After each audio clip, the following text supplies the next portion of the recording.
Hi hello ನಮಸ್ಕಾರ.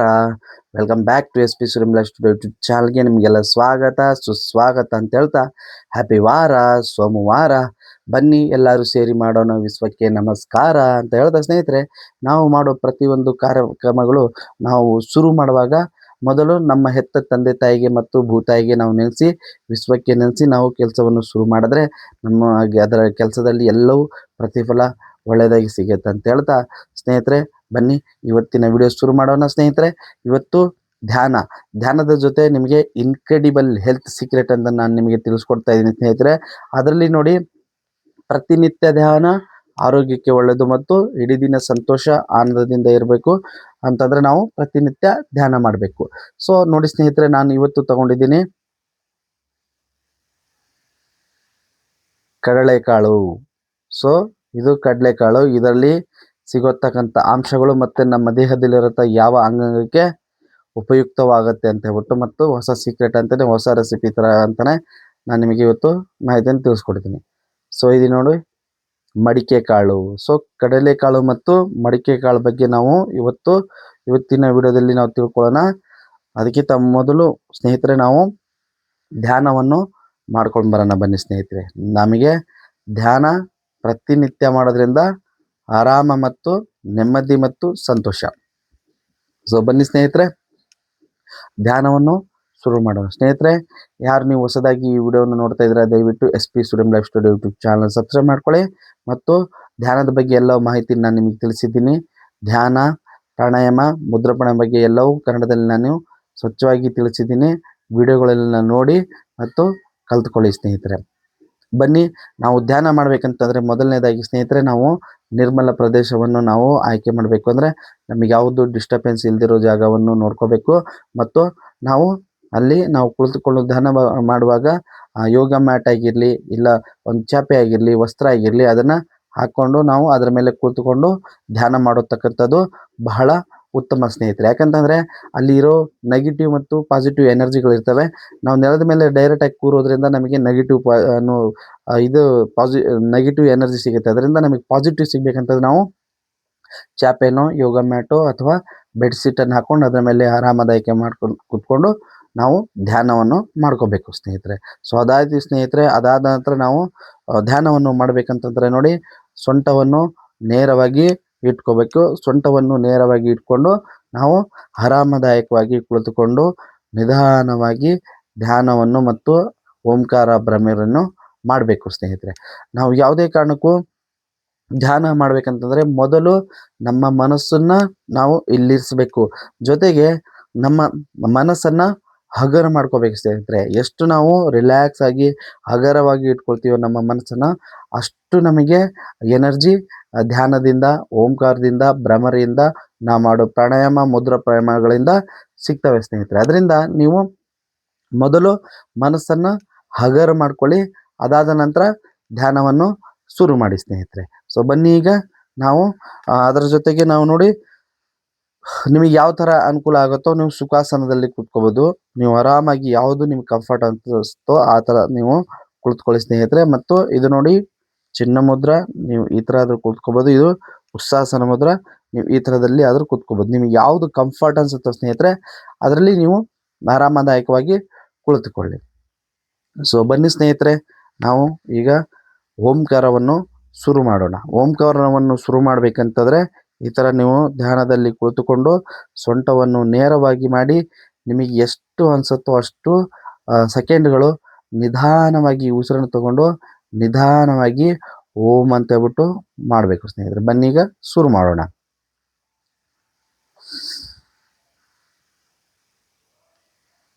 ಓ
ಓ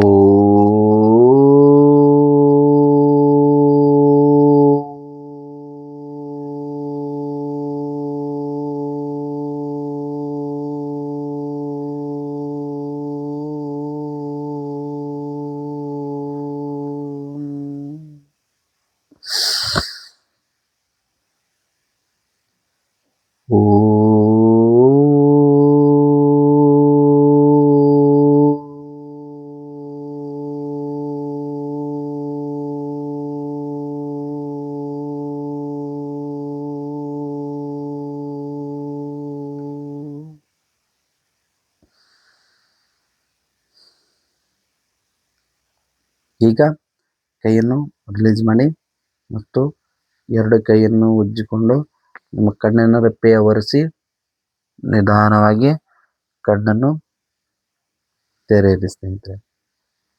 so ಇದೇನು ಮಾಡುತ್ತೆ ಸ್ನೇಹಿತರೆ, ಓಂಕಾರ ನಾವು ಪ್ರತಿನಿತ್ಯ 21 ಬಾರಿ ಮಾಡಬೇಕು ಸ್ನೇಹಿತರೆ. ಇದರಿಂದ ನಮಗೆ ಕುತ್ತಿಗೆಯ ಕೆಳಭಾಗ ಅಂದರೆ ಎಲ್ಲ ಅಂಗಗಳಿಗೆ ಸ್ಪರ್ಶ ಮತ್ತು ಜೊತೆಗೆ ನಮಗೆ ಮುಖ್ಯವಾಗಿ ಈ ಧ್ವನಿ ಪೆಟ್ಟಿಗೆ ಏನಿದೆಲ್ಲ ಸ್ನೇಹಿತರೆ, ಧ್ವನಿ ಪೆಟ್ಟಿಗೆಯ ಸ್ವಚ್ಛವಾಗುತ್ತದೆ ಸ್ನೇಹಿತರೆ. ಅಂದರೆ ನೀವು ಟೀಚಿಂಗ್ ಮಾಡ್ತಿರ್ಬೋದು ಮತ್ತು ನೀವು ಏನು ಆಫೀಸ್ಗಳಲ್ಲಿ ಸಿ ಯು ಆಗಿ ನೀವು ಮಾತಾಡೋದು ಏನಾದರೂ ಬೋಧನೆ ಮಾಡೋದಿರುತ್ತೆ ಮತ್ತು ಸಿಂಗಿಂಗ್ ಮಾಡೋರಿಗೆ ಮತ್ತು ನಾವು ಪೇಪರ್ ಓದ್ತಾ ಇದ್ದೀವಿ, ನ್ಯೂಸ್ ಓದ್ತಾ ಇದ್ದೀವಿ ಅನ್ನೋರಿಗೆ ಪ್ರತಿಯೊಬ್ಬರಿಗೆ ಇದು ಬಹಳ ಅಂದರೆ ಬಹಳ ಮುಖ್ಯವಾದದ್ದು ನಮ್ಮ ಧ್ವನಿ ಪೆಟ್ಟಿಗೆ. ಸೊ ಆ ಧ್ವನಿ ಪೆಟ್ಟಿಗೆಯನ್ನು ರಾಗವನ್ನು ಇಂಪ್ರೂವ್ ಮಾಡತಕ್ಕಂಥದ್ದು ಮಾಡುತ್ತೆ ಸ್ನೇಹಿತರೆ. ಅದರಿಂದ ಪ್ರತಿನಿತ್ಯ ನೀವು 21 ಬಾರಿ ಓಂಕಾರವನ್ನು ಮಾಡಿ ಸ್ನೇಹಿತರೆ. ನಿಮಗೆ ಎಷ್ಟಾಗತ್ತೋ ಅಷ್ಟು ನಿಧಾನವಾಗಿ ಉಸಿರು ತಗೊಂಡು ಓಂ ಅಂತ ಹೇಳ್ಬಿಟ್ಟು ಎಷ್ಟು ಜೋರಾಗತ್ತೋ ಅಷ್ಟು ಓಂ ಅಂತ ಹೇಳ್ಬಿಟ್ಟು ಮಾಡೋದ್ರಿಂದ ನಿಮ್ಮ ಧ್ವನಿ ಪೆಟ್ಟಿಗೆಯ ರಾಗ ಬದಲಾವಣೆ ಮತ್ತು ನೀವು ಮಾತಾಡೋ ಶೈಲಿ ಕೂಡ ಬದಲಾವಣೆ ಆಗತ್ತೆ ಸ್ನೇಹಿತರೆ. ಸೊ ಇದು ನಮಗೆ ಉಪಯೋಗ ಓಂಕಾರದಿಂದ ಸ್ನೇಹಿತರೆ. ಸೊ ನೆಕ್ಸ್ಟು ಭ್ರಮರಿಯನ್ನು ಮಾಡೋಣ ಸ್ನೇಹಿತರೆ. ಭ್ರಮರಿಯನ್ನು ಮಾಡಬೇಕಂತಂದರೆ ನೋಡಿ, ಈ ಕೈಯನ್ನು ಈ ಥರ ಇಟ್ಕೊಂಡು 3 ಬೆರಳನ್ನು ಈ ಥರ ಫಸ್ಟ್ ಮಡಚ್ಕೊಳ್ಳಿ. ಈ ಥರ ಮಡಚಿ ಹೆಬ್ಬೆರಳನ್ನು ಮಧ್ಯದಲ್ಲಿ ಮಡಚಿ ಮತ್ತು ಕಿರುಬೆರಳನ್ನು ಅದರ ಮೇಲೆ ಮುಚ್ಕೊಳ್ಳಿ ಸ್ನೇಹಿತರೆ. ಇದನ್ನು ಶಂಖ ಮುದ್ರ ಅಂತ ಹೇಳ್ಬಿಟ್ಟು ಕರಿತೀವಿ ಸ್ನೇಹಿತರೆ. ಇದು ಶಂಖ ಮುದ್ರ. ಸೊ ಶಂಖ ಮುದ್ರ ಥರ ನಾವು ಕುಳಿತುಕೊಂಡು ನಾವು ಉಸಿರನ್ನು ನಿಧಾನವಾಗಿ ಆಡುವಾಗ ಇದನ್ನು ಹೀಗೆ ಲೈಟಾಗಿ ಪುಷ್ ಮಾಡಿ ಇಲ್ಲಿ ಇಟ್ಟಿರಬೇಕು ಸ್ನೇಹಿತರೆ.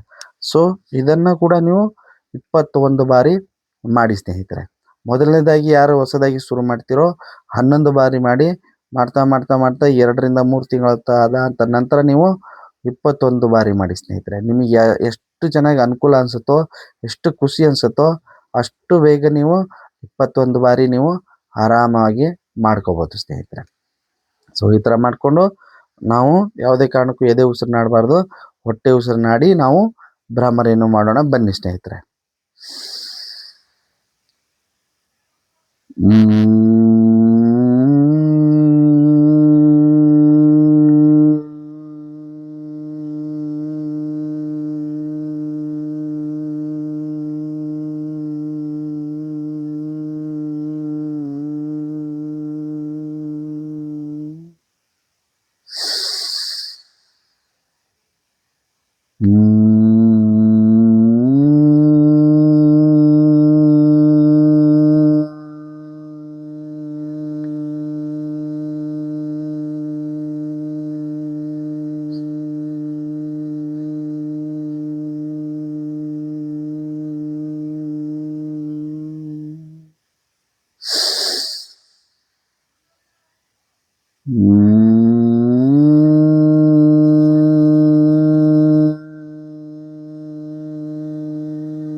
ಈಗ ಕೈಯನ್ನು ರಿಲೀಸ್ ಮಾಡಿ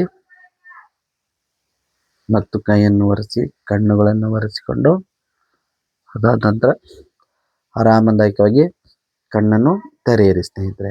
ಇದು ಭ್ರಾಮರಿ ಸ್ನೇಹಿತರೆ.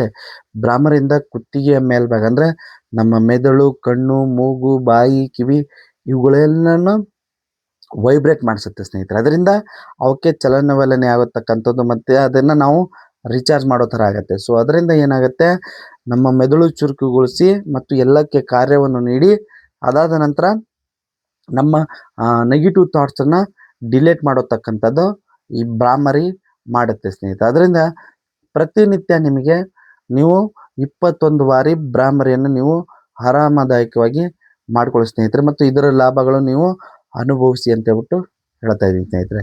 ಸೊ ಇದು ನಾವೀಗ ಓಂಕಾರ ಭ್ರಾಮರಿನೂ ಮಾಡಿದ್ವಿ. ಇದಾದ ನಂತರ ನಮ್ಮ ದೇಹ ದಣಿವಿರುತ್ತೆ. ಸೊ ಅದನ್ನು ದಣಿದಿರೋದನ್ನು ನಾವು ರಿಲ್ಯಾಕ್ಸ್ ಆಗಿ ಮಾಡಬೇಕು. ರಿಲ್ಯಾಕ್ಸ್ ಆಗಿ ಮಾಡಬೇಕಂತಂದ್ರೆ ನಾವು ಧ್ಯಾನದಲ್ಲಿ ಕುಳಿತುಕೋಬೇಕು. ಧ್ಯಾನ ಯಾವ ಥರ ಮತ್ತು ಧ್ಯಾನ ಎಂದರೇನು?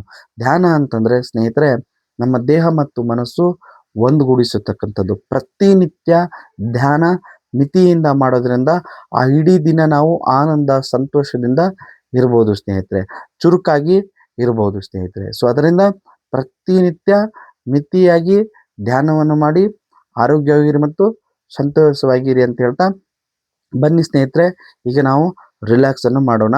ಯಾವ ಥರ ಧ್ಯಾನ ಮಾಡಬೇಕು, ರಿಲ್ಯಾಕ್ಸ್ ಮಾಡಬೇಕು ಅನ್ನೋದು ತೋರಿಸ್ತೀನಿ ನೋಡಿ. ನಾವು ಧ್ಯಾನವನ್ನು ಮಾಡಬೇಕಂತಂದ್ರೆ ಮೊದಲು ಆರಾಮದಾಯಕವಾಗಿ ಒಂದು ಉಸಿರನ್ನು ತಗೊಂಡು ಉಸಿರು ನಿಧಾನವಾಗಿ ಬಿಟ್ಟ ನಂತರ ನೋಡಿ, ಸೊಂಟವನ್ನು ನೇರವಾಗಿ ಮಾಡ್ಕೊಳ್ಳಿ.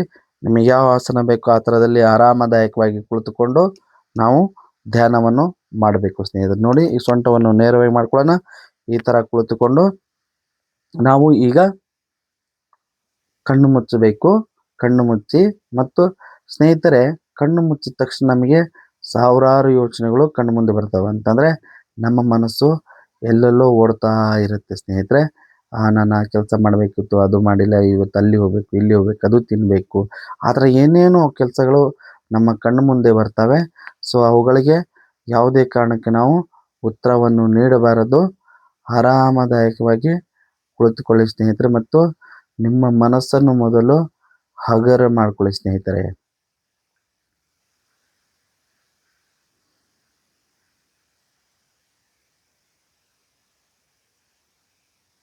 ನಾವು ಮನಸ್ಸು ಮೊದಲು ಹಗರ ಮಾಡಿದ ನಂತರ ನಾವು ಯಾವುದೇ ಒಂದು ಕಾರ್ಯಕ್ರಮ, ಯಾವುದೇ ಒಂದು ಕೆಲಸಗಳು ನಾವು ಮಾಡ್ತಾ ಇದ್ದೀವಿ ಅಂದರೆ ಅದನ್ನ ಮೇಲೆ ಬಹಳ ಅಂದರೆ ಬಹಳ ಗಮನ ಹೋಗುತ್ತೆ ಮತ್ತು ಆ ಮಾಡೋ ಕೆಲಸ ಯಾವುದೇ ಅಡಚಣೆ ಇಲ್ಲದೆ ಪರಿಪೂರ್ಣವಾಗಿ ಆಗತ್ತೆ ಸ್ನೇಹಿತರೆ. ಅದಾದ್ದರಿಂದ ನಮಗೆ ಏಕಾಗ್ರತೆ ಬೇಕು, ಆತ್ಮಸ್ಥೈರ್ಯ ಬೇಕು, ಆತ್ಮವಿಶ್ವಾಸ ಬೇಕು, ಆನಂದ ಬೇಕು, ಸಂತೋಷ ಬೇಕು. ನಮ್ಮ ದೇಹದಲ್ಲಿರೋ ಎಲ್ಲ ಭಾಗಗಳು ಕೂಡ ಆರೋಗ್ಯವಾಗಿ ಇರಬೇಕಂತಂದರೆ ನಾವು ಪ್ರತಿನಿತ್ಯ 15ರಿಂದ 30 ನಿಮಿಷದವರೆಗೆ ನಾವು ಧ್ಯಾನದಲ್ಲಿ ಕುಳಿತುಕೊಳ್ಳೋದು ಬಹಳ ಅಂದರೆ ಬಹಳ ಉತ್ತಮ ಸ್ನೇಹಿತರೆ. ನೋಡಿ ಸ್ನೇಹಿತರೆ, ನಾವು ಕಣ್ಣು ಮುಚ್ಚಿ ಕೂತ್ಕೊಂಡಿದ್ದೀವಿ. ಮೊದಲನೇದಾಗಿ ನಾವು ಏನು ಮಾಡಬೇಕಂತಂದರೆ ನಮ್ಮ ದೇಹದಲ್ಲಿರೋ ಎಲ್ಲ ಭಾಗಗಳನ್ನು ನಾವು ಆರಾಮವಾಗಿ ಒಂದೊಂದಾಗಿ ಗುರುತಿಸ್ಕೊಂಡು ಬರಬೇಕು ಸ್ನೇಹಿತರೆ. ಅಂದರೆ ನೋಡಿ, ಅಡಿಯಿಂದ ಮುಡಿವರೆಗೆ, ತಲೆಯಿಂದ ಕಾಲುವರೆಗೆ ನಾವು ಎಲ್ಲ ಭಾಗವನ್ನು ಒಂದೊಂದಾಗಿ ಗುರುತಿಸ್ಕೊಂಡು ಬರೋಣ. ಬನ್ನಿ ಸ್ನೇಹಿತರೆ. ನಮ್ಮ ಕೂದಲು ಹೇಗಿದೆ, ಹಣೆ, ಮೂಗು, ಕಣ್ಣು, ಕಣ್ಣುರೆಪ್ಪೆ, ಕಿವಿ, ಬಾಯಿ, ಹಲ್ಲು, ದವಡೆ, ಎಲ್ಲ ಭಾಗ, ಕುತ್ತಿಗೆ, ಎಲ್ಲ ಭಾಗವನ್ನು ನಾವು ಒಮ್ಮೆ ನಿಧಾನವಾಗಿ ಗುರುತಿಸ್ಕೊಂಡು ಬರಬೇಕು ಸ್ನೇಹಿತರೆ. ಅಡಿಯಿಂದ ಮುಡಿವರೆಗೂ ಆರಾಮಾಗಿ ಕುಳಿತುಕೊಳ್ಳಿ. ಯಾವುದೇ ಕಾರಣಕ್ಕೂ ಕಣ್ಣನ್ನು ತೆರೆಯಬೇಡಿ ಮತ್ತು ನೀವು ಒಂದೊಂದು ಭಾಗವನ್ನು ನಿಧಾನವಾಗಿ ಗುರುತಿಸ್ಕೊಂಡು ಬರ್ತಾ ಇದ್ದೀರಾ.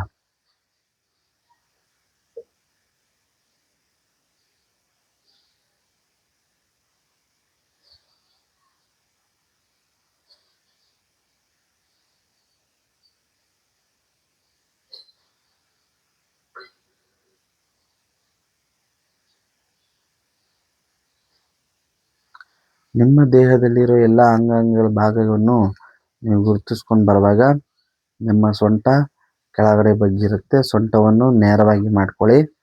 ಸೊಂಟವನ್ನು ನೇರವಾಗಿ ಮಾಡಿಕೊಂಡು ಈಗ ನಿಮ್ಮ ಮೂಗಿನ ಉಸಿರಾಟದ ಮೇಲೆ ಗಮನವನ್ನು ಇರಿಸಿ ಸ್ನೇಹಿತರೆ. ಎಲ್ಲ ಭಾಗಗಳನ್ನು ನಿಧಾನವಾಗಿ ಒಂದೊಂದಾಗಿ ಗುರುತಿಸಾದ ನಂತರ ನಮ್ಮ ಮೂಗು ಹೇಗೆ ಉಸಿರಾಡ್ತಾ ಇದ್ದೀರಾ ಅನ್ನೋದರ ಮೇಲೆ ನಾವು ಗಮನವನ್ನು ಇರಿಸಬೇಕು.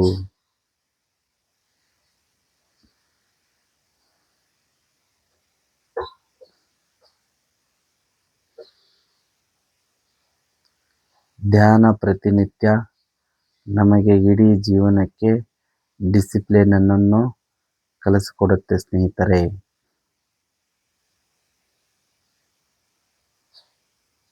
ಪ್ರತಿನಿತ್ಯ ನಮ್ಮ ದೇಹದಲ್ಲಿರೋ ಎಲ್ಲ ಅಂಗಾಂಗಗಳನ್ನು ನಾವು ನೆನೆಯೋದ್ರಿಂದ ಅವು ಕಾರ್ಯಚಟುವಟಿಕೆಗಳನ್ನು ಮಾಡ್ತಾ ಇರ್ತವೆ. ಅದರಿಂದ ನಮ್ಮ ದೇಹದಲ್ಲಿರೋ ಎಲ್ಲ ಅಂಗಾಂಗಗಳು ಆರೋಗ್ಯವಾಗಿ ಇರ್ತವೆ.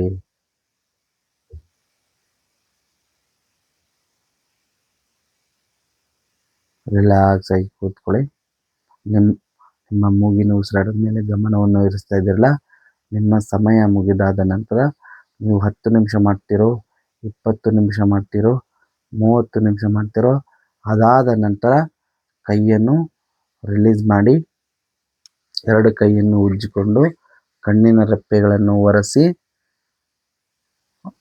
ಆರಾಮದಾಯಕವಾಗಿ ಕಣ್ಣನ್ನು ತೆರೆಯಿರಿ. ಸೊ ಇದು ಸ್ನೇಹಿತರೆ ಧ್ಯಾನ. ಗೊತ್ತಾಯ್ತಲ್ವಾ? ಓಂಕಾರ, ಭ್ರಮರಿ ಮತ್ತು ರಿಲ್ಯಾಕ್ಸ್ ಅನ್ನು ನಾವು ಮಾಡಿದ್ವಿ.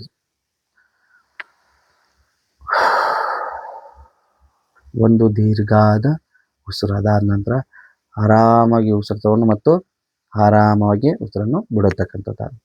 ನೋಡಿ ಎಷ್ಟು ಸಂತೋಷ ಮತ್ತು ನಮ್ಮ ದೇಹಕ್ಕೆ ಎಷ್ಟು ನೆಮ್ಮದಿ ಅನಿಸುತ್ತೆ. ಸೊ ನೀವು ಮೊಣಕಾಲು ತೊಂದರೆ, ಕಾಲು ತೊಂದರೆ ಇರೋರು ಆರಾಮಾಗಿ ಚೇರ್ ಮೇಲೆ ಕೂತ್ಕೊಂಡು ಮತ್ತು ಸೊಂಟ ನೋವು ಇದೆ, ಆ ಥರ ಇದೆ ಅನ್ನೋರು ದಿಂಬನ ಮುಖಾಂತರ ನೀವು ಆರಾಮಾಗಿ ಕೂತ್ಕೊಂಡು ನೀವು ಧ್ಯಾನವನ್ನು ಮಾಡ್ಬೋದು ಸ್ನೇಹಿತರೆ. ಧ್ಯಾನಕ್ಕೆ ಯಾವುದು ಆ ತೊಂದರೆ ಈ ಥರ ತೊಂದರೆ ಅನ್ನೋದಿಲ್ಲ. ಯಾವ ಥರ ತೊಂದರೆಗಳಲ್ಲಿ ನಮ್ಮ ಬಾಡಿ ಇದೆ ಅಂದ್ರೂ ಮೊದಲು ನಮ್ಮ ಕಾನ್ಸಂಟ್ರೇಷನ್ ಎಷ್ಟು ನಾವು ಮಾಡ್ತಾ ಇದ್ದೀವಿ ಅದು ಬಹಳ ಕೌಂಟ್ ಆಗುತ್ತೆ ಸ್ನೇಹಿತರೆ. ನಾವು ಹೇಗೆ ಕೂತಿದ್ದೀವಿ, ಹೇಗೆ ಇದು ಮಾಡಿದ್ದೀವಿ ಅನ್ನೋದು ಬರಲ್ಲ. ಧ್ಯಾನ ಮಾಡಬೇಕಂತಂದರೆ ಕಾನ್ಸಂಟ್ರೇಷನ್ ಬಹಳ ಮುಖ್ಯವಾಗುತ್ತೆ ಸ್ನೇಹಿತರೆ. ಎಷ್ಟು ನಿಮ್ಮ ಮನಸ್ಸು ಮತ್ತು ದೇಹವನ್ನು ಒಂದುಗೂಡಿಸತಕ್ಕಂಥದ್ದು ಮಾಡ್ತಿರೋ, ಎಷ್ಟು ಸಮಯ ಅವೆರಡನ್ನು ಅಂದರೆ ನಮ್ಮ ಮನಸ್ಸನ್ನು ನಾವು ಕಂಟ್ರೋಲಾಗಿ ಇಟ್ಕೊಳ್ತೀವಿ, ಅದು ನಮಗೆ ಯಾವ ಕೆಲಸ ಮಾಡಬೇಕು ಅದರ ಮೇಲೆ ಅಷ್ಟು ನೀಟಾಗಿ ಫೋಕಸ್ ಅನ್ನೋದು ಹೋಗುತ್ತೆ ಸ್ನೇಹಿತರೆ. ಅದರಿಂದ ಪ್ರತಿನಿತ್ಯ ನಾವು ನಮ್ಮ ದೇಹ ಮತ್ತು ನಮ್ಮ ಮನಸ್ಸನ್ನು ಒಗ್ಗೂಡಿಸೋದನ್ನು ಮಾಡ್ತಾ ಮಾಡ್ತಾ ಮಾಡ್ತಾ ಮಾಡ್ತಾ ಮಾಡ್ತಾ ಬಂದಿದ್ದೀವಿ ಅಂತಂದರೆ ಸ್ನೇಹಿತರೆ, ನಾವು ಏನು ಅಂದ್ಕೊಳ್ತೀವಿ ಕೆಲಸ ಅಂದರೆ ನಾವೇನಾದರೂ ಒಂದು ಗುರಿ ಇಟ್ಕೊಳ್ತೀವಿ ಅಂತಂದರೆ ಅದು ಅಸಾಧ್ಯ ಅನ್ನೋದನ್ನು ಕೂಡ ಸಾಧ್ಯವಾಗಿ ಮಾಡಿಸತಕ್ಕಂಥ ಶಕ್ತಿ ಈ ಧ್ಯಾನಕ್ಕಿದೆ ಸ್ನೇಹಿತರೆ. ಅದರಿಂದ ಪ್ರತಿನಿತ್ಯ ಮಿತವಾಗಿ ಧ್ಯಾನವನ್ನು ಮಾಡಿ ನಿಮ್ಮ ಏನು ಗುರಿ ಅಂದ್ಕೊಳ್ತೀರ ಅದನ್ನು ಸಾಧನೆ ಮಾಡಿ ಅಂತ ಹೇಳ್ತಾ ಸ್ನೇಹಿತರೆ, ಇದು ಆಗಿತ್ತು ಇವತ್ತಿನ ವಿಡಿಯೋದಲ್ಲಿ. ಈಗ ನಾವು ಓಂಕಾರ, ಭ್ರಮರಿ, ರಿಲ್ಯಾಕ್ಸನ್ನು ಮಾಡಿದ್ದೀವಿ. ಈಗ ನೆಕ್ಸ್ಟ್ ಸ್ನೇಹಿತರೆ, ಪ್ರತಿನಿತ್ಯ ಒಂದು ವಿಡಿಯೋ ಜೊತೆಗೆ ನಿಮಗೆ ಇನ್ಕ್ರೆಡಿಬಲ್ ಹೆಲ್ತ್ ಸೀಕ್ರೆಟ್ಗಳನ್ನು ನಾನು ನಿಮಗೆ ತೋರಿಸ್ಕೊಡ್ತಾ ಇದ್ದೀನಿ. ಅಂದರೆ ಪ್ರತಿನಿತ್ಯ ನೀವು ಸೇವನೆಯನ್ನು ಮಾಡ್ತಾ ಇರೋ ಆಹಾರದಲ್ಲೇ ಯಾವ ಆಹಾರ ಯಾವ ಅಂಗಾಂಗಗಳಿಗೆ ನಮಗೆ ಅದರ ಪೋಷಕಾಂಶ ದೊರೆಯುತ್ತೆ ಅನ್ನೋದರ ಬಗ್ಗೆ ನಾನು ನಿಮಗೆ ತಿಳಿಸ್ಕೊಡ್ತಾ ಇದ್ದೀನಿ ಸ್ನೇಹಿತರೆ. ಅದರಿಂದ ನಿಮ್ಮ ದೇಹದಲ್ಲಿರೋ ಅಂಗಾಂಗಗಳಿಗೆ ಯಾವುದಾದ್ರೂ ತೊಂದರೆಗಳಿದೆ ಅಂತಂದರೆ ನಾನು ಹೇಳೋದನ್ನು ಪಾಲನೆ ಮಾಡಿ ಮತ್ತು ಅದನ್ನು ರಿಸಲ್ಟ್ ನೋಡಿ ಸ್ನೇಹಿತರೆ. ನಾನೇನು ಹೇಳ್ತೀನಿ ಅವುಗಳನ್ನು ಮಿತವಾಗಿ ಬಳಸಿ ಮತ್ತು ಆರೋಗ್ಯವಾಗಿ ಇರಿ ಅಂತ ಹೇಳ್ಬಿಟ್ಟು ತಿಳಿಸ್ಕೊಡ್ತಾ ಇದ್ದೀನಿ ಸ್ನೇಹಿತರೆ. ಸೊ ಬನ್ನಿ ಸ್ನೇಹಿತರೆ, ನಾವು ಇವುಗಳ ತಗೊಂಡಾದ ನಂತರ ನಮಗೆ ಜೀರ್ಣಕ್ರಿಯೆ ಹೇಗೆ ಅದರ ಆರೋಗ್ಯವನ್ನು ಕಾಪಾಡ್ಕೋಬೇಕಂತಂದರೆ ಸ್ನೇಹಿತರೆ, ಪ್ರಾಣಾಯಾಮದಲ್ಲಿ ಕಪಾಲಭಾತಿ ಪ್ರಾಣಾಯಾಮ ಬಹಳ ಅಂದರೆ ಬಹಳ ಉಪಯೋಗಕರವಾದದ್ದು ನಮ್ಮ ಹೊಟ್ಟೆ ಭಾಗಕ್ಕೆ ಸ್ನೇಹಿತರೆ. ಅಂದರೆ ಹೊಟ್ಟೆ ಒಳಗಡೆ ಇರತಕ್ಕಂಥ ಎಲ್ಲ ಅಂಗಾಂಗಗಳಿಗೆ ವ್ಯಾಯಾಮ ಮಾಡಿಸತಕ್ಕಂಥದ್ದು ಪ್ರಾಣಾಯಾಮ ಅಂತಂತಂದರೆ ಅದು ಕಪಾಲಭಾತಿ ಪ್ರಾಣಾಯಾಮ ಸ್ನೇಹಿತರೆ. ಅದರಿಂದ ನಮಗೆ ಉಸಿರಾಟ ಶ್ವಾಸಕೋಶ ಆಗಿರ್ಬೋದು, ನಮ್ಮ ಕಿಡ್ನಿ, ಲಿವರು, ಹಾರ್ಟು ಮತ್ತು ಸಣ್ಣ ಕರಳು, ದೊಡ್ಡ ಕರಳು ಎಲ್ಲವೂ ನಮ್ಮ ದೇಹದಲ್ಲಿ ನಮ್ಮ ಹೊಟ್ಟೆ ಒಳಗಡೆ ಇರತಕ್ಕಂಥ ಎಲ್ಲ ಅಂಗಾಂಗಗಳನ್ನು ವ್ಯಾಯಾಮ ಮಾಡಿಸುತ್ತೆ ಸ್ನೇಹಿತರೆ. ಅದರಿಂದ ಪ್ರತಿನಿತ್ಯ 2ರಿಂದ 3 ನಿಮಿಷ ನೀವು ಕಪಾಲಭಾತಿ ಪ್ರಾಣಾಯಾಮವನ್ನು ಮಾಡಿ ಮತ್ತು ನಿಮ್ಮ ಹೊಟ್ಟೆಯ ಆರೋಗ್ಯವನ್ನು ಸ್ವಚ್ಛವಾಗಿರಿಸಿ. ಯಾವಾಗ ನಮ್ಮ ಹೊಟ್ಟೆಯ ಭಾಗದಲ್ಲಿರೋ ಎಲ್ಲ ಅಂಗಾಂಗಗಳು ಸ್ವಚ್ಛವಾಗಿರ್ತಾವೋ ಆವಾಗ ನಮ್ಮ ಮೆದುಳು ಕೂಡ ಸ್ವಚ್ಛವಾಗಿರುತ್ತೆ ಸ್ನೇಹಿತರೆ. ಅದರಿಂದ ಪ್ರತಿನಿತ್ಯ 2ರಿಂದ 3 ನಿಮಿಷ ಕಪಾಲಭಾತಿ ಪ್ರಾಣಾಯಾಮ. ಸೊ ಸ್ನೇಹಿತರೆ, ಕಪಾಲಭಾತಿ ಪ್ರಾಣಾಯಾಮ ಅಂತಂದರೆ ನೋಡಿ, ಕಪಾಲ ಅಂತಂದರೆ ತಲೆ, ಭಾತಿ ಅಂತಂದರೆ ಬೆಳಕು. ಆ ಪ್ರಾಣಾಯಾಮ ಏನು ನಮ್ಮ ಮೆದುಳಿಗೆ ಬೆಳಕು ಕೊಡತಕ್ಕಂಥ ಶಕ್ತಿಯನ್ನು ಕಪಾಲಭಾತಿ ಪ್ರಾಣಾಯಾಮ ಹೊಂದಿದೆ ಸ್ನೇಹಿತರೆ.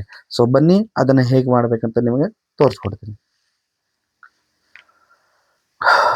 ನೋಡಿ, ಯಾವುದೇ ಕಾರಣಕ್ಕೂ ನಾವು ಧ್ಯಾನವನ್ನು ಮಾಡುವಾಗ, ಪ್ರಾಣಾಯಾಮವನ್ನು ಮಾಡುವಾಗ, ಮುದ್ರಾ ಪ್ರಾಣಾಯಾಮವನ್ನು ಮಾಡುವಾಗ ನಾವು ಎದೆ ಉಸಿರನ್ನು ತಗೋಬಾರ್ದು, ಹೊಟ್ಟೆ ಉಸಿರನ್ನು ತಗೋಬೇಕು ಸ್ನೇಹಿತರೆ. ಸೊ ನೋಡಿ, ನೀವು ಚಿನ್ನ ಮುದ್ರದಲ್ಲಿ ಕುಳಿತುಕೊಳ್ಳಿ. ನಿಮಗೆ ಹೊಟ್ಟೆ ನಿಮಗೆ ಕಾಣಬೇಕು ಅಂತಂದರೆ ಚಿನ್ನ ಮುದ್ರದಲ್ಲಿ ಕುಳಿತುಕೊಳ್ಳಿ ಮತ್ತು ಆರಾಮದಾಯಕವಾಗಿ ಕೂತ್ಕೊಂಡು ನಿಮಗೆ ಎಷ್ಟಾಗುತ್ತೋ 10 ಸೆಕೆಂಡ್ ಆಗುತ್ತೋ, 15 ಸೆಕೆಂಡ್ ಆಗುತ್ತೋ, 20 ಸೆಕೆಂಡ್ ಆಗುತ್ತೋ ನಿಧಾನವಾಗಿ ಉಸಿರನ್ನು ತಗೊಂಡು ನಮ್ಮ ಹೊಟ್ಟೆಯ ಭಾಗದಿಂದ ಉಸಿರಾಡತಕ್ಕಂಥದ್ದು ಹೇಗಂತ ತೋರಿಸ್ತಾ ಇದ್ದೀನಿ ನೋಡಿ. ಇದನ್ನು ನೋಡಿಕೊಂಡು ಆರಾಮದಾಯಕವಾಗಿ ಮಾಡ್ಕೊಳ್ಳಿ ಸ್ನೇಹಿತರೆ.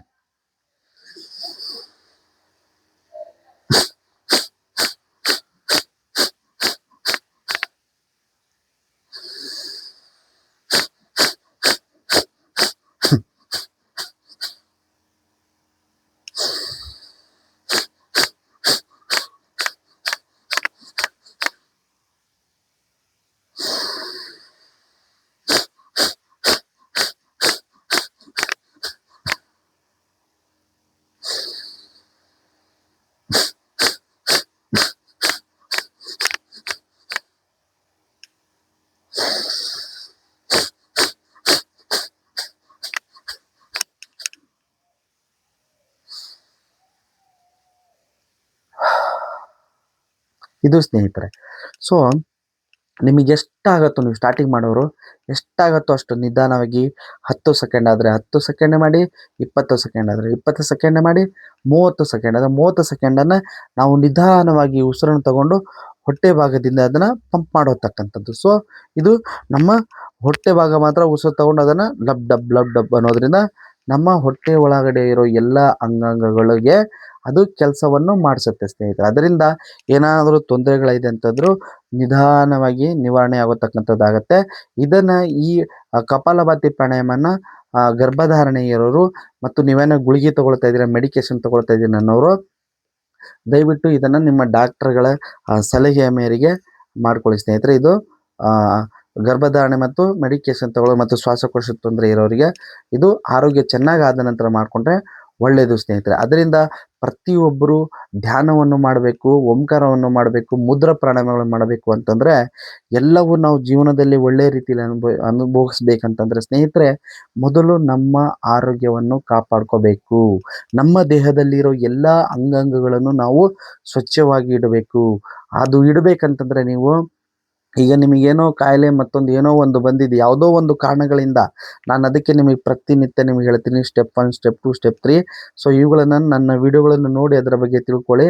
ಸೊ ನೀವು ಪಡತಕ್ಕಂಥ ಕಷ್ಟಗಳು ನಿಮ್ಮ ಮಕ್ಕಳು ಪಡಬಾರ್ದು ಅಂತಂದರೆ ಸ್ನೇಹಿತರೆ, ಅವರಿಗೆ ಪ್ರತಿಯೊಬ್ಬರಿಗೆ ಹೆಣ್ಣು ಮಗು ಆಗಲಿ ಗಂಡು ಮಗು ಆಗಲಿ 8ರಿಂದ 10 ವರ್ಷದ ಮೇಲ್ಪಟ್ಟ ಮಕ್ಕಳಿಗೆ ಪ್ರತಿನಿತ್ಯ ನೀವು ಧ್ಯಾನವನ್ನು ಇವತ್ತಿಂದನೇ ಅಳವಡಿಸಿ. ಅವರಿಗೆ ಅವ್ರ ದೇಹದಲ್ಲಿ ಇರತಕ್ಕಂಥ ಎಲ್ಲ ಅಂಗಾಂಗಗಳು ಸ್ವಚ್ಛವಾಗಿ ಮತ್ತು ಆರೋಗ್ಯವಾಗಿ ಮಾಡಬೇಕಂತಂದರೆ ವ್ಯಾಯಾಮವನ್ನು, ಧ್ಯಾನವನ್ನು ಪ್ರತಿನಿತ್ಯ 15ರಿಂದ 30 ನಿಮಿಷಗಳು ಮಾಡಿದ್ರೆ ಸ್ನೇಹಿತರೆ, ಅವ್ರ ದೇಹದಲ್ಲಿ ಇರತಕ್ಕಂಥ ಎಲ್ಲ ಅಂಗಗಳು ಆರೋಗ್ಯವಾಗಿರ್ತಾರೆ ಮತ್ತು ಅವರು ಮಾಡೋ ಕೆಲಸಗಳು ಪ್ರತಿಯೊಂದು ನೀಟಾಗಿರುತ್ತೆ ಮತ್ತು ಅವರು ಆರೋಗ್ಯದ ಜೊತೆಗೆ ಆಯುಷ್ಯು ಕೂಡ ವೃದ್ಧಿ ಆಗುತ್ತೆ ಅಂತ ಹೇಳ್ಬಿಟ್ಟು ನಿಮಗೆ ಈ ವಿಡಿಯೋ ಮುಖಾಂತರ ತೋರಿಸ್ಕೊಳ್ತಾ ಇದ್ದೀನಿ ಸ್ನೇಹಿತರೆ. ಸೊ ದಯವಿಟ್ಟು ನಿಮ್ಗೆ ಈ ಥರ ಕಾಯಿಲೆಗಳು ಮತ್ತೊಂದು ಏನೋ ನಮ್ಮ ದೇಹದಲ್ಲಿ ಯಾವುದೋ ಒಂದು ಅಂಗಾಂಗ ಇದೆ ಅಂತಂದರೆ ನಿಮ್ಮ ಮಕ್ಕಳು ಕೂಡ ಬರಬಾರ್ದು ಅಂತಂದ್ರೆ ಅವರಿಗೆ ಸ್ವಚ್ಛವಾಗಿರಿಸಿ, ಅವ್ರ ಆರೋಗ್ಯವನ್ನು ಕಾಪಾಡಿ. ಇದನ್ನು ಸಲಹೆಯನ್ನು ನೀಡು. ನೀವು 8ರಿಂದ 10 ವರ್ಷದ ಮಕ್ಕಳಿಗೆ ಇವತ್ತಿಂದಲೇ ಸ್ಟಾರ್ಟ್ ಮಾಡಿಸಿ ಸ್ನೇಹಿತರೆ. ಸೊ ಇದಾಯಿತು. ಮತ್ತೆ ಈಗ ನೆಕ್ಸ್ಟ್ ಬನ್ನಿ ಸ್ನೇಹಿತರೆ, ಇವತ್ತಿನ ವಿಡಿಯೋ ನಿಮಗೆ ಹೇಗೆ ಅನಿಸ್ತು ಅಂತ ಹೇಳ್ಬಿಟ್ಟು ದಯವಿಟ್ಟು ಇನ್ನು ಜಾಸ್ತಿ ಜನಗಳು ನಮಗೆ ಸೇರಬೇಕು, ಧ್ಯಾನವನ್ನು ಮಾಡೋದೆಲ್ಲರೂ ಕಲಿಬೇಕಂತಂದರೆ ಎಸ್ ಪಿ ಸುರೇಂದ್ರ ಯೂಟ್ಯೂಬ್ ಚಾನಲ್ಗೆ ದಯವಿಟ್ಟು ಸಬ್ಸ್ಕ್ರೈಬ್ ಮಾಡಿ ಸ್ನೇಹಿತರೆ.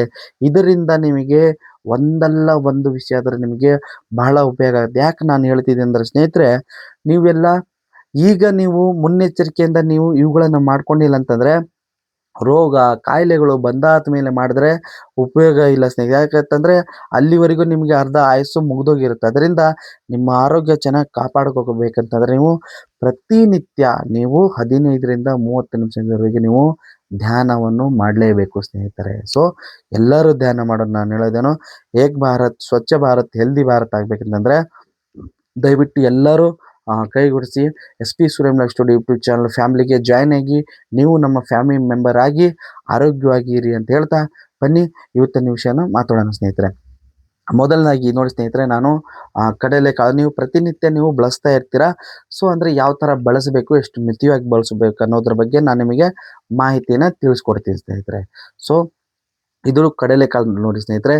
ಸೊ ಇದರಲ್ಲಿ ನಾರಿನಾಂಶ ಇರುತ್ತೆ ಮತ್ತು ಇದು ನಮ್ಮ ದೇಹದಲ್ಲಿ ರಕ್ತ ರಕ್ತ ಏನು ಶುಗರ್ ಕಾಯಿಲೆ ಅಂತ ಹೇಳ್ಬಿಟ್ಟು ಬರುತ್ತಲ್ಲ, ಅದನ್ನು ಸಕ್ಕರೆಯನ್ನು ರಕ್ತವನ್ನು ಶುದ್ಧಿ ಮಾಡಿ ಆ ಸಕ್ಕರೆಯನ್ನು ನಿಯಂತ್ರಣದಲ್ಲಿ ಇಟ್ಕೊಳ್ಳತಕ್ಕಂಥದ್ದು ಅಂಶ ಇದರಲ್ಲಿ ಇದೆ ಸ್ನೇಹಿತರೆ. ಮತ್ತು ಇದು ತೂಕ ಇಳಿಕೆ, ನಮ್ಮ ದೇಹವನ್ನು ತೂಕ ಹಿಡಿಬೇಕು, ಜಾಸ್ತಿ ದಪ್ಪ ಇರ್ತಿದ್ದೀವಿ, ಜಾಸ್ತಿ ಫ್ಯಾಟಿ ಇದೆ ಅಂತ ಹೇಳ್ಬಿಟ್ಟು ಏನು ಇದು ಮಾಡ್ತೀವಲ್ಲ, ವ್ಯಾಯಾಮ ಧ್ಯಾನದ ಜೊತೆ ಈ ಥರ ಕಾಳುಗಳನ್ನು ತಗೊಂಡ್ರೆ ನಿಮ್ಮ ತೂಕ ಇಳಿಕೆ ಇರುತ್ತೆ ಸ್ನೇಹಿತರೆ. ಮತ್ತು ಇದು ನಮಗೆ ಇದರಲ್ಲಿ ಪ್ರೋಟೀನ್ ಭಾಳ ಅಂದರೆ ಭಾಳ ಪ್ರೋಟೀನ್ ಇರುತ್ತೆ ಸ್ನೇಹಿತರೆ. ಇದು ನಮಗೆ ಇದರ ಪ್ರೋಟೀನ್ ಮತ್ತು ನೀರಿನಾಂಶ ಜಾಸ್ತಿ ಇರೋದ್ರಿಂದ ನಮ್ಮ ಪೂರ್ತಿ ದೇಹವನ್ನು ಶಕ್ತಿ ಕೊಡತಕ್ಕಂಥದ್ದು ಅಂಶ ಸೊ ಈ ಕಡಲೆಕಾಳಿಗೆ ಇದೆ ಸ್ನೇಹಿತರೆ. ಇದನ್ನು ನೀವು ಏನು ಮಾಡಬೇಕಂತಂದರೆ ಪ್ರತಿನಿತ್ಯ ನೀವು ನಿಮ್ಮ ಒಂದು ಮುಷ್ಟಿ ಇದೆಯಲ್ವ, ಒಂದು ಮುಷ್ಟಿಯನ್ನು ಎಷ್ಟು ಬರುತ್ತೋ ಅಷ್ಟು ರಾತ್ರಿ ನೀವು ಮಲಗುವಾಗ ಅದನ್ನು ನೆನೆ ಇಡಬೇಕು. ಮತ್ತು ಬೆಳಿಗ್ಗೆ ಅದನ್ನು ನೆನೆ ಇಟ್ಟದನ್ನು ಅದನ್ನು ನೀಟಾಗಿ ತೊಳೆದುಬಿಟ್ಟು ನೀವು ಡೈರೆಕ್ಟಾಗಿ ತಿನ್ಬೋದು ಸ್ನೇಹಿತರೆ. ಮತ್ತು ಅದನ್ನೇನಾದರೂ ನೀವು ಕಾಳನ್ನು ಪಲ್ಯ ರೂಪ ಅಂತಂದರೆ ಜಾಸ್ತಿ ಏನು ಖಾರ ಮತ್ತೊಂದು ಹಾಕಬಾರ್ದು ಸ್ನೇಹಿತರೆ. ಸಿಂಪಲ್ಲಾಗಿ ನೀವು ಏನು ಅದಕ್ಕೆ ಬೇಕಾಗ್ತಕ್ಕಂಥ ನಿಮಗೆ ಒಂದು ಈರುಳ್ಳಿ ಮತ್ತು ಒಂದು ಟೊಮೆಟೊ ಹಣ್ಣು, ಜೊತೆಗೆ ನಿಮಗೆ ಬೇಕಾದರೆ ಧನಿಯಾ ಪುಡಿ ಮತ್ತು ಸ್ವಲ್ಪ ಮೆಂತ್ಯ ಕಾಳನ್ನು ಪೌಡ್ರ್ ಮಾಡಿಕೊಂಡು ಅಂದರೆ ಒಂದೊಂದು ಚಿಟಿಕೆಯಷ್ಟು ಅದನ್ನು ಹಾಕಿಬಿಟ್ಟು ನಾವು ತಿನ್ನೋದ್ರಿಂದ ನಮಗೆ ಎಲ್ಲ ನಾನು ಹೇಳಿರೋ ಈಗ ವಿಟಮಿನ್ಸ್ನ ನಾವು ಇದನ್ನು ಪಡೆದುಕೊಳ್ಬೋದು ಸ್ನೇಹಿತರೆ. ಸೊ ನೋಡಿ, ನಾವು ಇದನ್ನು ಬಳಸುವಾಗ ಭಾಳ ಅಂದರೆ ಭಾಳ ಮಿತಿಯಾಗಿ ನಾವು ಬಳಸೋದ್ರಿಂದ ನಮ್ಮ ಆರೋಗ್ಯನ ಉತ್ತಮವಾಗಿ ಇಟ್ಕೋಬೋದು ಅಂತ ಹೇಳ್ಬಿಟ್ಟು ಹೇಳ್ತೀನಿ ಸ್ನೇಹಿತರೆ. ಸೊ ಇದು ಕಡಲೆಕಾಳು ಆಯ್ತಲ್ವಾ. ನೀವು ಇದನ್ನು ಯಾರು ಪ್ರತಿನಿತ್ಯ ಮಾಡ್ತಾ ಇದ್ದೀರೋ ಮಾಡಿ, ಜೊತೆಗೆ ಯಾರಿಗಿದು ಮಾಹಿತಿ ಗೊತ್ತಿಲ್ಲ ಅವರುಗಳು ಇದನ್ನು ನಿಮ್ಮ ಆರೋಗ್ಯದಲ್ಲಿ ಅಳವಡಿಸ್ಕೊಳ್ಳಿ ಅಂತ ಹೇಳ್ಬಿಟ್ಟು ಹೇಳ್ತೀನಿ ಸ್ನೇಹಿತರೆ. ಇದನ್ನು ಮಿತಿಯಾಗಿ ಬಳಸಿ ನಿಮ್ಮ ಆರೋಗ್ಯನ ಕಾಪಾಡ್ಕೋಬೋದು ಸ್ನೇಹಿತರೆ. ಸೊ ಇದು ಬಂದ್ಬಿಟ್ಟು ನೋಡಿ ಸ್ನೇಹಿತರೆ, ಇದು ನಾನು ನಿಮಗೆ ಮಡಿಕೆ ಕಾಳು ಅಂತ ಹೇಳಿದೆ ಸ್ನೇಹಿತರೆ. ಮಡಿಕೆ ಕಾಳಲ್ಲಿ ಭಾಳ ಅಂದರೆ ಭಾಳ ಅಂಶಗಳಿದಾವೆ ಸ್ನೇಹಿತರೆ. ಇದರಲ್ಲಿ ಜೀರ್ಣಕ್ರಿಯೆ ಮತ್ತು ಮೂಳೆಗಳ ಬಲಪಡಿಸತಕ್ಕಂಥದ್ದು ಭಾಳ ಇದರಲ್ಲಿ ಪ್ರೋಟೀನ್ಗಳು ಸಿಗ್ತವೆ ಮತ್ತು ಇದರಲ್ಲಿ ನಾರಿನಂಶ ಇದೆ ಮತ್ತು ಇದು ರಕ್ತವನ್ನು ಶುದ್ಧಿ ಮಾಡುತ್ತೆ ಮತ್ತು ನಮ್ಮ ತ್ವಚೆ ಅಂದರೆ ನಾವು ಸೌಂದರ್ಯಕರವಾಗಿ ಕಾಣಬೇಕು ಮತ್ತು ನಮ್ಮ ಕೂದಲು ಚೆನ್ನಾಗಿ ಆರೋಗ್ಯವಾಗಿ ಇರಬೇಕಂತಂತಂದರೆ ಕೂಡ ಮಡಿಕೆ ಕಾಳನ್ನು ಪ್ರತಿನಿತ್ಯ ಇದನ್ನು ರಾತ್ರಿ ನೆನೆ ಇಟ್ಟರೆ ಇದು ಮೊಳಕೆ ಹೊಡಿತೈತೆ. ಮೊಳಕೆ ಬಂದಾದನ್ನು ಪಲ್ಯ ಮಾಡ್ಕೋಬೋದು ಮತ್ತು ಇದು ಸಾಂಬಾರು ನೀವು ಮಾಡ್ಕೋಬೋದು. ಭಾಳ ಅಂದರೆ ಭಾಳ ಉಪಯೋಗ ಇರುತ್ತೆ. ಇದರಲ್ಲಿ ಸಿಗೋತಕ್ಕಂಥಗಳು ಅಂದರೆ ಕಬ್ಬಿಣಾಂಶ, ಫೈಬರು, ಇದರಲ್ಲಿ ಅಂಶಗಳು ಇದಾವೆ ಸ್ನೇಹಿತರೆ. ಮತ್ತು ಕ್ಯಾಲ್ಶಿಯಮು, ರಂಜಕ ಇದರಲ್ಲಿ ಭಾಳ ಅಂದರೆ ಭಾಳ ಹೆಚ್ಚಾಗಿದೆ ಸ್ನೇಹಿತರೆ. ಇದು ಬಂದ್ಬಿಟ್ಟು ಆಸ್ಟಿಯೋಪೊರೋಸಿಸ್ ಅನ್ನೋ ಒಂದು ನಮ್ಮ ಮೂಳೆಯ ಸಮಸ್ಯೆಯನ್ನು ನಿವಾರಣೆ ಮಾಡತಕ್ಕಂಥದ್ದು ಅಂಶ ಈ ಮೊಳಕೆ ಕಾಳಿಗೆ ಇದೆ ಸ್ನೇಹಿತರೆ. ಮತ್ತು ಇದನ್ನು ನಮ್ಮ ಮೂಳೆಗೆ ಸಂಬಂಧಿಸಿರ್ತಕ್ಕಂಥ ಅಂದರೆ ಮೂಳೆಗೆ ಏನು ಕಾಯಿಲೆಗಳು ಬರ್ತಾವಲ್ಲ, ಆ ಮೂಳೆಗಳ ಕಾಯಿಲೆಗೆ ರಾಮಬಾಣವಾಗಿ ಕೆಲಸ ಮಾಡತಕ್ಕಂಥದ್ದು ಮಾಡುತ್ತೆ ಸ್ನೇಹಿತರೆ. ಇದು ಮಡಿಕೆ ಕಾಳು. ಸೊ ನೀವು ಇದನ್ನು ಯೂಸ್ ಮಾಡ್ತಾ ಇದ್ದೀನಿ ಅನ್ನೋರು ಮಿತಿಯಾಗಿ ಯೂಸ್ ಮಾಡಿ. ಯಾರಿಗೆ ಗೊತ್ತಿಲ್ಲ ಅನ್ನೋರು ದಯವಿಟ್ಟು ಇದರ ಬಗ್ಗೆ ಮಾಹಿತಿನ ತಿಳ್ಕೊಂಡು ಮೊಳಕೆ ಕಾಳು ನೋಡಿ ಸ್ನೇಹಿತರೆ. ಇದು ನಮಗೆ ಏನು ನಾನ್ ವೆಜ್ ತಿನ್ನೋರು ಇದೆ ಅಂತ ಇದಿರಲ್ಲ, ನಾನ್ ವೆಜ್ ಏನು ಅದರಲ್ಲಿ ಸಿಗುತ್ತೆ, ಚಿಕನ್ನು ಮಟನಲ್ಲಿ ಸಿಗುತ್ತೆ, ಅವೆಲ್ಲ ಪೋಷಕಾಂಶಗಳು ಈ ಒಂದು ಮೊಳಕೆ ಕಾಳಲ್ಲಿದೆ ಸ್ನೇಹಿತರೆ. ಯಾರು ತಿನ್ನಲ್ಲ ನಾನ್ ವೆಜ್ ಯಾರು ತಿನ್ನಲ್ಲ ಅಂಥವ್ರು ಇದನ್ನು ಮೊಳಕೆ ಕಾಳನ್ನು ಪ್ರತಿನಿತ್ಯ ಮಿತವಾಗಿ ರಾತ್ರಿ ನೆನೆಟ್ಟು ಆ ಮೊಳಕೆ ಬಂದಿರೋದನ್ನು ಸಾಂಬಾರು ರೂಪಾಂತರನೋ ಇಲ್ಲ ಪಲ್ಯ ರೂಪಾಂತರನೋ ನಮ್ಮ ದೇಹಕ್ಕೆ ಇದು ನಾವು ಸೇವನೆ ಮಾಡೋದ್ರಿಂದ ನಮಗೆ ಮೂಳೆ ಸಮಸ್ಯೆ, ಜೀರ್ಣ ಸಮಸ್ಯೆ ಮತ್ತು ನಮ್ಮ ಏನು ತ್ವಚೆ ಮತ್ತು ಕೂದಲು ಇವೆಲ್ಲವನ್ನು ನಿವಾರಣೆ ಮಾಡತಕ್ಕಂಥ ಶಕ್ತಿ ಈ ಮೊಳಕೆ ಕಾಳಲ್ಲಿದೆ. ಇವೆರಡರ ಬಗ್ಗೆ ನಾನು ಡಿಸ್ಕ್ರಿಪ್ಷನಲ್ಲಿ ನೀಟಾಗಿ ಬರೆದಿರ್ತೀನಿ. ಅದನ್ನು ದಯವಿಟ್ಟು ನೀವು ಓದಿ ಮತ್ತು ಮಿತಿಯಾಗಿ ಬಳಸಿ ಸ್ನೇಹಿತರೆ. ಯಾವುದೇ ಒಂದು ನಾವು ಆಹಾರವನ್ನು ಅಮೃತ ಕೂಡ ನಾವು ಹೆಚ್ಚಾಗಿ ತಗೊಂಡ್ರೆ ಅದು ನಮ್ಮ ದೇಹಕ್ಕೆ ವಿಷ ಆಗೋತಕ್ಕಂಥದ್ದು ಇರುತ್ತೆ. ಅದರಿಂದ ನಾನು ಹೇಳೋದನ್ನು ಪ್ರತಿಯೊಂದು ಮಿತಿಯಾಗಿ ತಗೊಳ್ಳಿ ಮತ್ತು ಆರೋಗ್ಯವಾಗಿ ಇರಿ ಅಂತ ಹೇಳ್ತಾ ಸ್ನೇಹಿತರೆ, ಇದೇ ಥರ ನಿಮಗಿನ್ನ ಬಹಳ ವಿಚಾರಗಳು ನಿಮಗೆ ನೀವು ತಿಳ್ಕೋಬೇಕು. ಪ್ರೋಟೀನ್ ಆಗಿರಲಿ, ಈ ದವಸ ಧಾನ್ಯಗಳು, ಸೊಪ್ಪುಗಳು ಮತ್ತು ತರಕಾರಿಗಳು, ಅದಾದ ನಂತರ ನೀವಿನ್ನೂ ಬಹಳ ಜನಗಳು ಸೇರಬೇಕು SP ಸೂರ್ಯಂ ಲೈಫ್ ಸ್ಟೈಲ್ ಫ್ಯಾಮ್ಲಿಗೆ ನೀವು ಸೇರಬೇಕು. ನಾನಿನ್ನು ಮುಂದಿನ ದಿನಗಳಲ್ಲಿ ನಿಮಗೋಸ್ಕರ ನೀವು ಮನೆಯಲ್ಲಿ ಕುಳಿತುಕೊಂಡು ನೀವು ನಿಮ್ಮ ಆರೋಗ್ಯವಾಗಿ ಇಟ್ಕೊಳ್ಳೋ ಥರ ನಾನು ಕೆಲವೊಂದು ಗಿಡಮೂಲಿಕೆಗಳ ಬಗ್ಗೆನೂ ನಾನು ಮಾಹಿತಿಗಳು ತರ್ತೀನಿ. ಸೊ ಅದರಿಂದ ದಯವಿಟ್ಟು ನೀವಿನ್ನು ಭಾಳ ಜನ SP ಸೂರ್ಯಂ ಲೈಫ್ ಸ್ಟುಡಿಯೋ ಫ್ಯಾಮಿಲಿಗೆ ಬರಬೇಕು ಅಂತ ಹೇಳ್ತಾ ಇನ್ನು ಮುಂದಿನ ವಿಡಿಯೋದಲ್ಲಿ ಸಿಗೋಣ ಸ್ನೇಹಿತರೆ. ಅಲ್ಲಿವರೆಗೆ ಎಲ್ಲರಿಗೂ ಧನ್ಯವಾದಗಳು.